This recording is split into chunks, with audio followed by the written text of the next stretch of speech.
तहरीक इंसाफ का इस्लामाबाद की जानिब लॉन्ग मार्च। वफाकी हुकूमत ने इस्लामाबाद में सब जेल कायम कर दी। इंडस्ट्रियल एरिया CIA बिल्डिंग को सब जेल करार दिया गया। सूरत हाल ख़राब होने पर गिरफ्तार अफराद को सब जेल में रखा जाएगा। सब जेल में कैदियों और इमारत की सिक्योरिटी की जिम्मेदार इस्लामाबाद पुलिस होगी। जेल में कैदियों का रिकॉर्ड ग्रेड 17 के पुलिस अफसर के पास होगा। नोटिफिकेशन बाकायदा तौर पर जारी कर दिया गया, जबकि चीफ कमिश्नर की जानिब से सब जेल का यह नोटिफिकेशन है जो कि जारी कर दिया गया है। मजीद तफसीलात जान लेंगे। कमरुल मुनव्वर हमारे साथ मौजूद हैं। कमर, आगाह कीजिएगा इस बारे।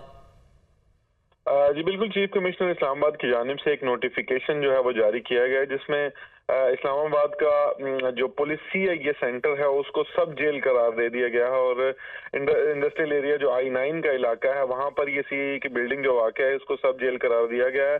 और अगर इस दौरान अब जिस तरह बड़ी तादाद में कारकुनान जो है वो गिरफ्तार होते तो उनको अडयाला जेल जो रावलपिंडी में वाक़या है पंजाब के इलाके में वहां मुंतकिल किया जाता था, तो वहां उनको अब मुंतकिल नहीं किया जाएगा। सब जेल जो करार दिया गया है इसमें ही रखा जाएगा। CIA सेंटर जो I9 में वाक़या है वहां पर इन लोगों को जो गिरफ्तार शुदगान होंगे उनको वहां रखा जाएगा और वहीं से अदालत में उनको पेश किया जाएगा। जेल में मौजूद कैदियों का तमाम रिकॉर्ड जो है वो ग्रेड 17 का एक पुलिस ऑफिसर के पास होगा, जबकि इसकी तमाम अब नोटिफिकेशन की कापियां मुतलका इदारों को भिजवा दी गई हैं, क्योंकि जिस वक्त ये सब जेल करार दिया गया है तो अब के बाद इस जो दफा 144 की खिलाफ वर्जी करने वाले या ऐसे एहतजाज और धरने में शरीक अफराद की गिरफ्तारी जब अमल में लाई जाएगी तो उनको पंजाब के अडयाला जेल में मुंतकिल नहीं बल्कि इस्लामाबाद के CIA सेंटर में मुंतकिल किया जाएगा, क्योंकि उसका अब सब जेल का दर्जा करार दे दिया गया और वहीं से उनको अदालतों में पेश किया जाएगा।